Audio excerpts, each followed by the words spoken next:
Hello, and thanks for checking out this tutorial. I'll be going over the interface elements of MayaLT 2018. First, we're going to start with the menu sets, which are seen right here across the top. The first 7 of these are stationary at all times. They never change.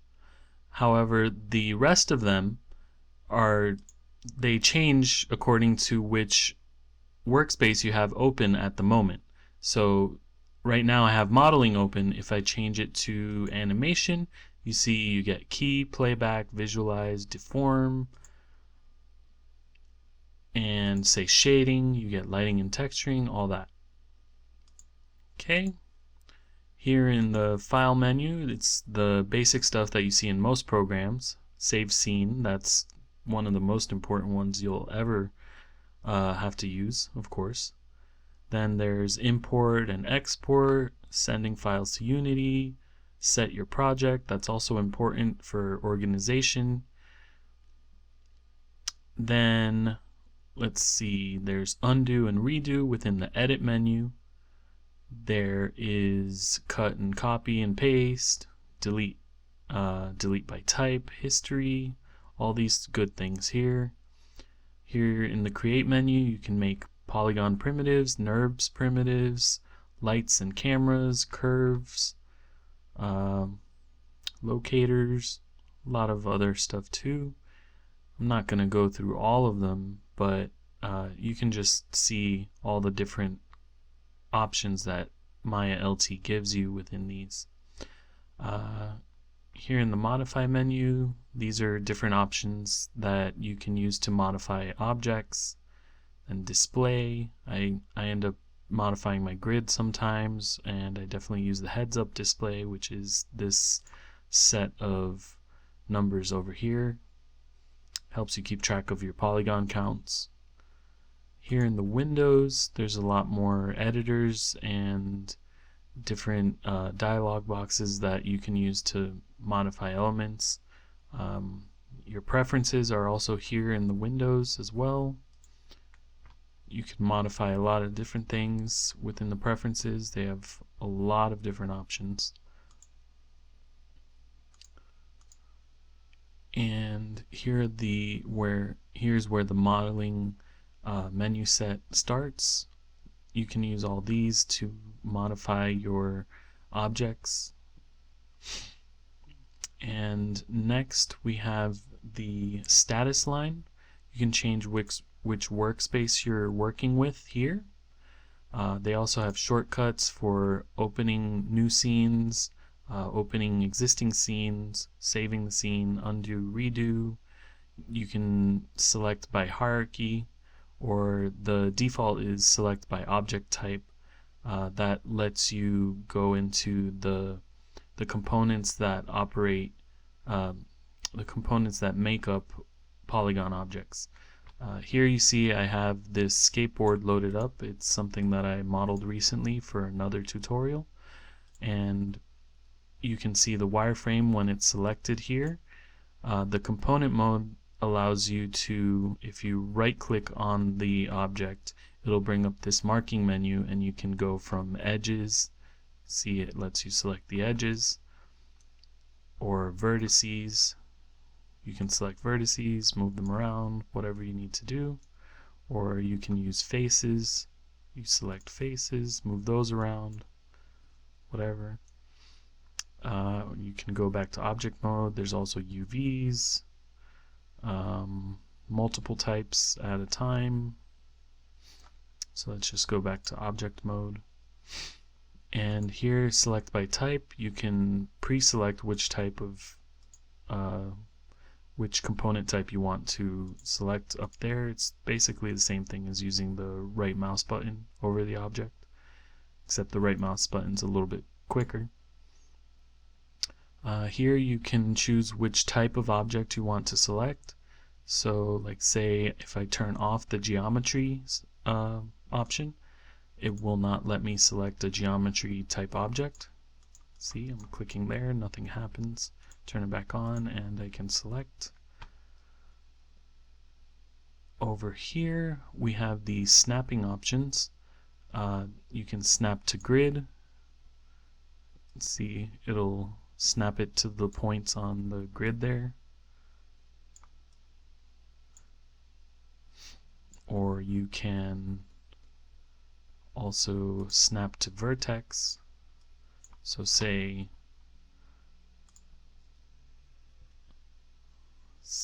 I select a vertex here, I can automatically snap it to another vertex. There's a lot of vertex. There we go. There's one that's very clear. See how it's snapping.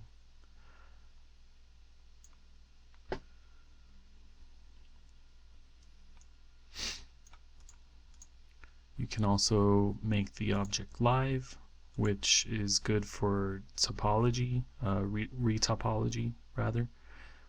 Basically, it'll make whatever you draw. Usually, I use it with curves. Like say if I'm creating a curve and I want it to follow an existing topology of an object, I'll make it live, and then it'll stick to the topology automatically. There's a symmetry option. Also over here, when you get into texturing, the Hypershade window is very useful for modifying textures and materials. Wait for it to come up there. Oh, looks like it docked it into the panel, but nonetheless, you see there's our single material at the moment.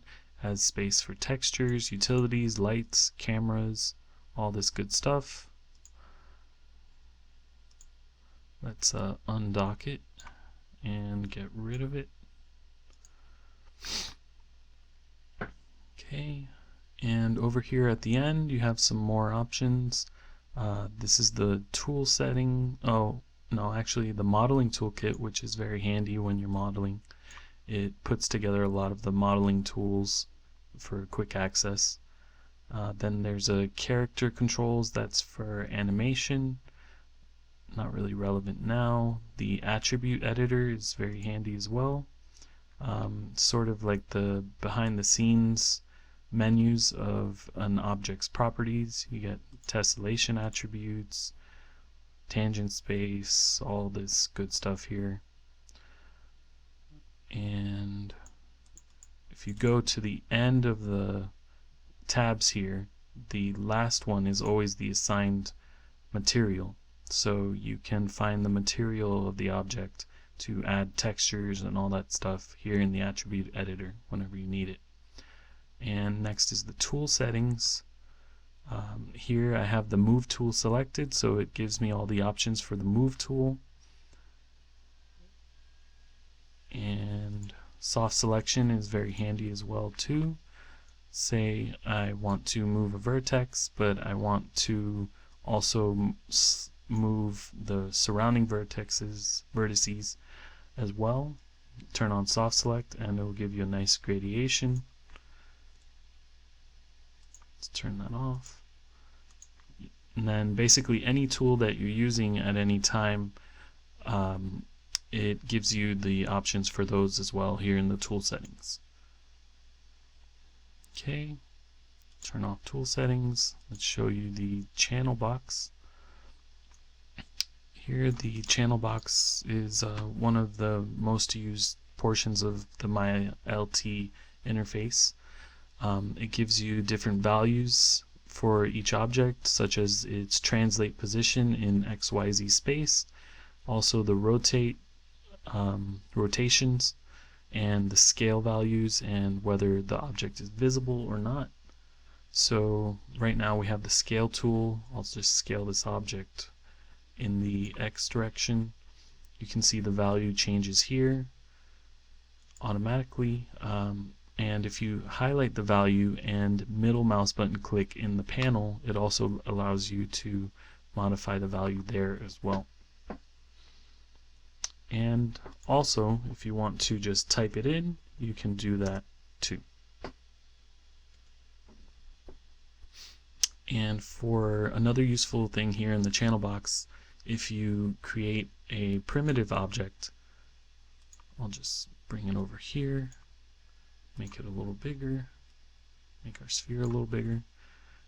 The input down here, if you click on it, it'll give you some options to modify how many subdivisions it has, the size. In this case for spheres it's handled by the radius, and you can do a lot to modify your object right off the bat, starting with the primitive object.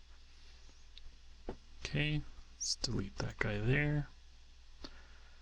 That's a new feature. Looks like you can get some content from their market. That's fine. Next, we'll go through the shelves.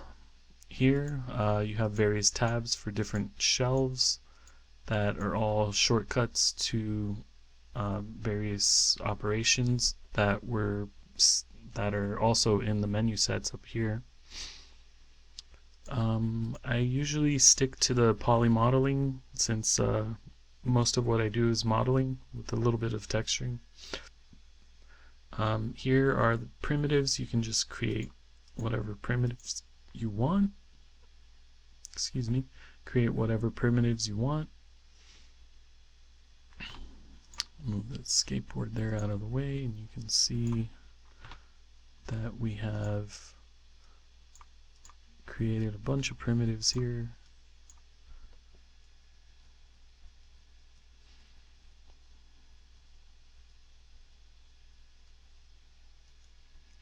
Okay, you can also create a disk, platonic solid, whatever that one is.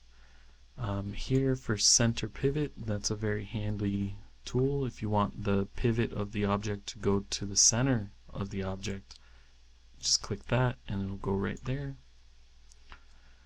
Also freeze transformations. Let's say you want to add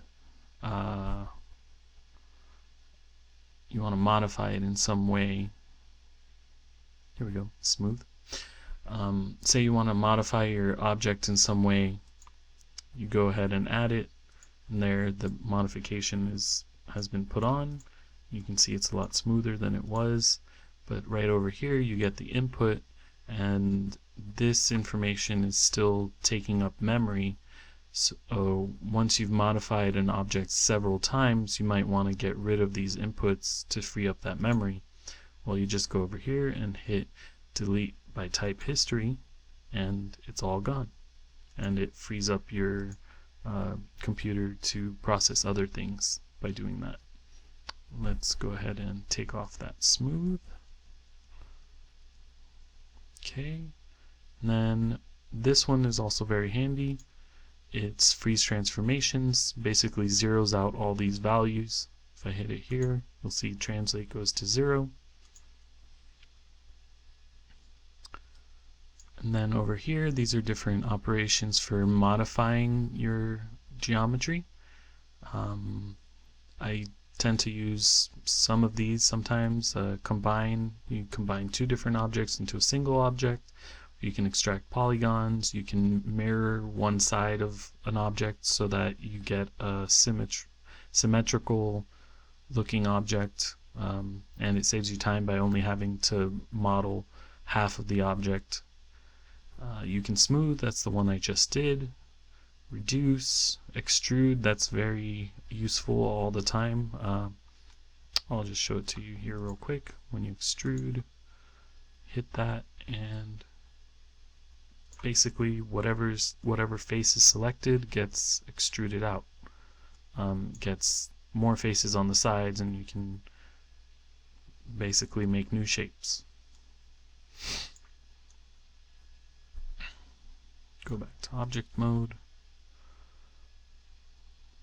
There's a bridge, bevel, that one's handy.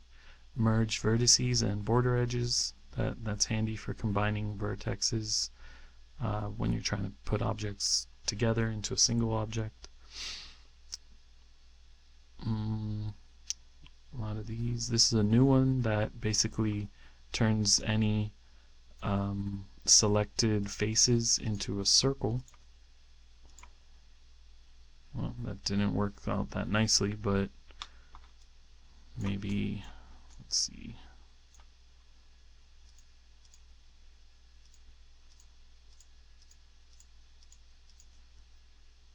Circle, circularize, there we go. See, get a nice circle real easy from whatever you've selected. Multi-cut tool puts in cuts within your geometry at wherever, very precisely wherever you want it. Go back to object mode. Here are some options for modifying the UVs of the object. The UVs are basically similar to like gift wrapping. It tells the software how to wrap an image around the 3D object so that you can apply the textures. The UV editor is the main way of interacting with the UVs. I'll go into that later when we get to textures. Next, here's the panel toolbar. It has its own menu set that allows you to modify various options of the view panel.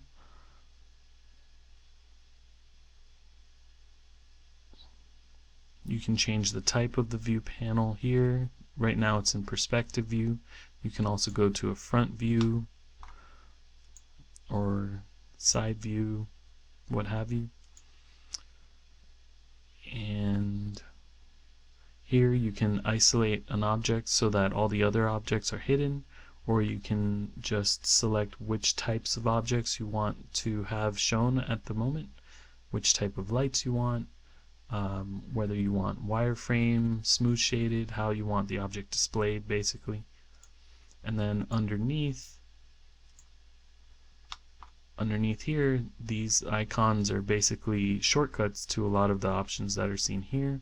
You can turn the grid on and off. You can show the resolution gate, which is the size of your render image. It helps you frame things.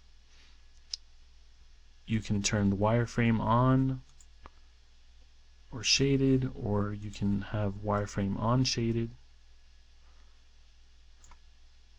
You can, over here, the X-ray option, you can turn off the wireframe on shaded, just look at X-ray that way. You can use them all together. Okay, and moving on, let's go to the, well, I already went over the channel editor. Channel box rather. We can go over the display layers here. Basically, you can show and hide different things based on which layers they are in. I'm going to create a layer from the selected object here. Now I can make it not visible and visible. This box over here lets you turn it into a template so that only the wireframe is visible, but it's not selectable. And this one makes it a reference. It appears normal, but it's also not selectable. Comes in handy sometimes. And there are also animation layers. That's handy if you're animating. Okay, and here at the bottom, this is very useful. It's your help line. It'll basically give you information regarding anything that you are hovering over. So watch the help line as I hover over various objects. It'll give you the names of everything. Scale tool, rotate, even whatever part of the interface you're on, it'll give you different information regarding that. Okay, and over here, these are the quick layout buttons. It helps you go between different types of panel views all at once. So we can set up all 4 views at the same time: top, perspective, front, and side. And then quickly go back to the perspective view by clicking the top one there. If you're in the 4 panel, you can also just hover over view and hit the space bar and it'll enter into that view. There you go, into the side view. Here it gives you 2 panels side by side, front and perspective by default. And the last one here at the bottom is the outliner, which is very handy because it lists out every single type of object, every item that you have within your scene. So say I have this one selected and I want to duplicate it. You see it created another object here, and it will do that every time you duplicate or whatever object you create. See, it created the cylinder, now we have sphere, and you can also select these various objects from the outliner as well.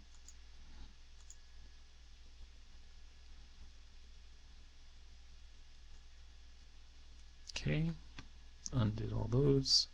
Let's get rid of the outliner there. And lastly, I'll go over the toolbox over here. Basically, these are the default tools. You have select, which just lets you select things. Doesn't do anything other than selecting. Then the lasso tool, which is to select using a lasso. Then this one is handy for doing lots of objects, lots of components actually. It is the paint selection tool. So basically, anytime you want to select something, anytime you want to select something, just hit the left mouse button and paint over and it will select it. Or you can hit Control and the left mouse button to deselect rather. And you can modify the size of the paint by select by holding down B for brush and left mouse button drag. Then here we have the move tool. Basically just lets you move any object within the 3 dimensions, or you can move in all 3 dimensions at the same time by grabbing in the center there. The rotate tool lets you rotate an object, and you can also do it on all 3 at the same time. Or the scale tool, same idea, it's just scaling in whichever direction you want, and all 3 at the same time. Here at the bottom, this is your currently selected tool. So say you grab a tool from the shelf up here, like the multi-cut tool, it'll appear down here, and you can go back and forth until you select a new one from the shelf between these tools. Okay. I hope I've given you a pretty good start on understanding the Maya interface. I'll go ahead and put in a link for the Maya documentation on the interface in case you want to take a deeper dive into what all these things do and what they mean. And just want to encourage you to have fun and explore Maya, and hope you have a great start on your way to learning 3D.